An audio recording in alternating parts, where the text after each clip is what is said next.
شہادت علی الناس کوئی ہماری ذمہ داری ہے؟ ہم مسئول ہوں گے اللہ کے ہاں؟ احساس ہی نہیں. اپنی روٹی، اپنی دال، اپنا مکان، اپنی کوٹھی، اپنا محل، اپنی کار، اس کا نئے سے نیا جو ہے ماڈل، ساری ہماری سوچ تو ان چیزوں کے گرد ہے. کس کو یاد ہے کہ بحیثیت امت ہمارا فرض کیا تھا؟ اس حال میں کچھ لوگ تو ہونے چاہیے جو ہوش میں آئیں. تو جاگو اور جگاؤ جسے ہوش آ گئی. ارے ہماری ذمہ داری تھی، ہم بھولے بیٹھے، اسی لیے ہم برباد ہو رہے ہیں، تباہ ہو رہے ہیں. تو دوسروں کو بھی جگائیں، دوسروں کو بھی یاد دلائیں اور مل جل کر ایک امت بن جائیں. ہم مقصد لوگ، یہ امت جو ہے اس کا جو کوئی ایک مقصد ہے ہی نہیں سرے سے. زندگی برائے زندگی ہے، اب زندگی کسی مقصد کے لیے تو ہے ہی نہیں. بالکل جس طرح حیوان جیتے ہیں زندگی تو وہ بھی گزارتے ہیں، لیکن ان کی زندگی کا مقصد کوئی نہیں.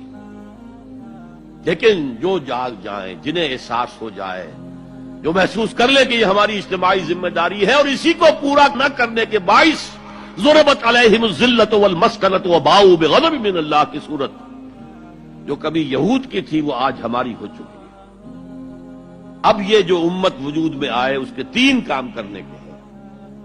وَلْتَكُن مِّنكُمْ أُمَّةٌ يَدْعُونَ إِلَى الْخَيْرِ وَيَأْمُرُونَ بِالْمَعْرُوفِ وَيَنْهَوْنَ عَنِ الْمُنكَرِ. پہلا کام وہ دعوت الى الخیر. اور خیر کیا ہے؟ دعوت الى الخیر، دعوت الى القرآن.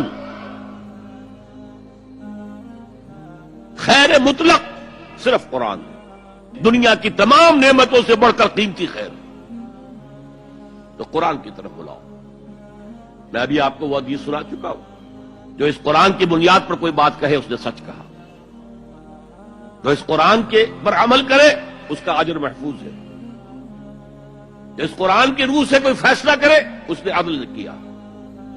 اور جو اس قرآن کی طرف بلائے کسی اور کو ہدایت ہو نہ ہو اس کی ہدایت تو ہو گئی. آپ پوری سیرت پڑھ جائیے، جہاں حضور جاتے تھے قرآن سناتے تھے. آپ نے کوئی لمبے چوڑے خطبے اپنے کبھی دیے ہی نہیں. قرآن نے سب سے پہلے جن کو مخاطب کیا وہ ان پڑھ لوگ تھے، کچھ بھی نہیں جانتے تھے. تو قرآن کے اندر جو طاقت ہے یہ تسخیر کر سکتا ہے، مسخر کر سکتا ہے لوگوں کو. ہم نے اس تلوار کو میان کے اندر رکھ کر زنگ آلود کر دیا ہے. جنہوں نے ڈاکٹری پڑھی، انجینئرنگ پڑھی اور کمپیوٹر سائنس پڑھی اور کوئی بزنس ایڈمنسٹریشن پڑھی، ان کے پاس کیا عذر ہے کہ وہ عربی نہیں پڑھ سکتے. دعوت کا ذریعہ قرآن، تزکیے کا ذریعہ قرآن. یہ ہے جہاد بالقرآن. دوسرا کام امر بالمعروف نہی عن المنکر. نیکی کا حکم دے، بدی سے روکے. تو جہاں جہاں جس جس درجے میں کسی کو بھی کوئی اختیار اور اقتدار ہو اس پر واجب ہے امر بالمعروف اور نہی عن المنکر. ہیڈ آف دی فیملی پر واجب ہے کہ اپنی فیملی کے اندر وہ یہ فریضہ سر انجام دے، نیکی کا حکم دے، بدی سے روکے. قرآن مجید میں 9 مقامات پر یہ دونوں اس طرح ساتھ ساتھ آئے ہیں جیسے ایک گاڑی کے 2 پہیے ہوتے ہیں. اس کے علاوہ متعدد مقامات ہیں جس میں اصل زور نہی عن المنکر پر ہے.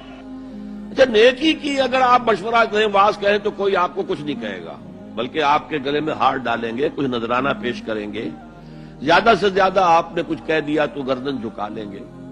اور آپ نے اگر کہیں نہیں عن المنکر کا کام کیا تو اب ماتھے پر بل پڑیں گے، شکن پڑیں گے. پھر آپ کو دوبارہ وہاں دعوت نہیں دی جائے گی.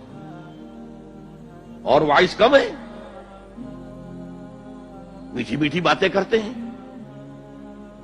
چھوٹے چھوٹے کاموں کے اوپر اتنے اجر و ثواب کا وعدہ کرتے ہیں کہ پھر کوئی بڑا کام کرنے کی ضرورت ہی نہیں. لولا ینہاہم الربانیون والاحبار، کیوں نہیں منع کیا ان کے علماء نے، ان کے احبار نے، ان کے صوفیاء نے انہیں حرام خوری سے اور جھوٹ بولنے سے روکا کیوں نہیں، منع کیوں نہیں کیا؟ حدیث میں آتا ہے لَتَأْمُرُنَّ بِالْمَعْرُوفِ وَلَتَنْهَوْنَ عَنِ الْمُنكَرِ أَوْ لَيَخْتِمَنَّ اللَّهُ عَلَىٰ قُلُوبِكُمْ. تمہیں لازماً نیکی کا حکم دینا ہے، بدی سے روکنا ہے، ورنہ اللہ لازماً تمہارے دلوں پر مہر کر دے گا. تم میں سے جو شخص بھی کسی بدی کو دیکھے اس کا فرض ہے کہ طاقت سے، ہاتھ سے اس کو روکے، بدلے. اگر اس کی استطاعت نہ رکھتا ہو تو زبان تو استعمال کرے، گونگا شیطان تو نہ بن جائے، کہے تو صحیح اللہ کے بندے باز آ جاؤ، اے اللہ کے بندو اللہ کے غضب کو دعوت مت دو، کہو تو صحیح۔ اور اگر زبانوں پہ بھی تالے پڑ گئے ہوں تو آخری درجے میں فَإِلَّمْ يَسْتَطِعْ فَبِقَلْبِهِ، دل سے شدید نفرت تو رکھے،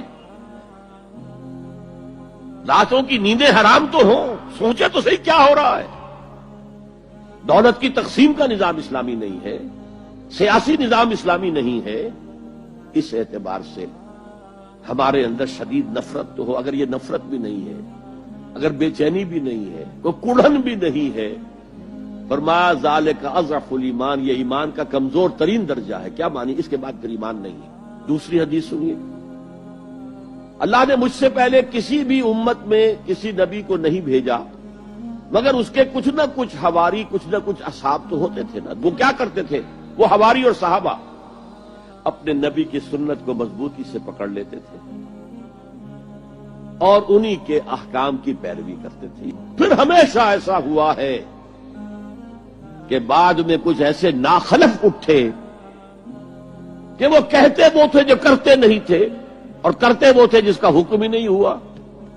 وہ اپنی ہی ایجاد کردہ روایات ہیں، اپنی ہی ایجاد کردہ بدعات ہیں، اپنی ہی ایجاد کردہ رسومات ہیں، ان پر لگے ہوئے ہیں اور دعوے کرتے ہیں اللہ سے محبت، رسول کے عشق کے، جبکہ ان کے عمل میں نہ اللہ کی اطاعت ہے نہ رسول کا اتباع ہے۔ اب جب ایسی صورت پیدا ہو جائے تو کیا کریں؟ فمن جاہدہم بیدہ فہو مومن، تو جو مسلمان بھی ان کے خلاف جہاد کرے گا اپنے ہاتھ سے، اپنی طاقت سے، وہ مومن ہوگا۔ ومن جاہدہ بلسانہ فہو مومن، اور جو ان کے خلاف جہاد کرے گا اپنی زبان سے، وہ بھی مومن ہوگا۔ وہی تین درجے۔ ومن جاہدہم بقلبہ فہو مومن، جو جہاد کرے گا بالقلب وہ بھی مومن ہوگا۔ فما وراء ذلک من الایمان حبۃ خردل، اس کے بعد تو ایمان رائی کے دانے کے برابر بھی نہیں ہے۔ اولئک هم فلاح پانے والے صرف یہ، اور وہ امت پوری طرح مطمئن ہے ہمارے لیے تو شفاعت ہو ہی جانی ہے۔ سیغفر لنا، ہمیں تو بخش ہی دیا جائے گا۔ لن تمسنا النار الا ایاما معدودات، ہمیں تو آگ چھو ہی نہیں سکتی مگر صرف گنتی کے چند دن۔ تلک امانیہم، یہ ان کے من گھڑت خیالات ہیں۔ امانی کہیں گے وشفل تھنکنگ، یہ ان کی وشفل تھنکنگ کے سوا کچھ نہیں۔ تو انکر المنکرات کیا ہے؟ غیر اللہ کی حکومت انکر المنکرات ہے۔ اس کے خلاف جدوجہد ہاتھ سے کرو، زبان سے کرو، دل سے کرو، کم سے کم یہ ہے، ورنہ ایمان کا کوئی شائبہ موجود نہیں۔ لیس وراء ذلک حبۃ خردل من الایمان۔ اس لیول کے لیے پھر لازمی ضرورت ہے ایک جماعت، ڈسپلن جماعت۔ یہ بھی فرمایا علیکم بالجماعت، لازم جماعت کی شکل میں رہو۔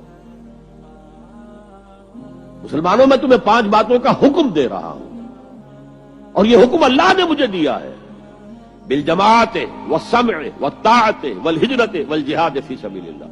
اس کا چرچا ہی نہیں ہمارے ہاں۔ کیوں؟ یہ اس لیول سے متعلق ہے جس لیول پہ ہم سوچتے ہی نہیں۔ اقامت دین کی جد و جہد، نظام کو بدلنے کی جد و جہد، یہ ہمارے ذہن سے خارج، ہمارے تصور دین سے خارج۔ جس گاؤں جانا نہیں اس کا راستہ کیا پوچھنا، جو کام ہم نے کرنا ہی نہیں، اس کے جو لوازم ہیں ان کے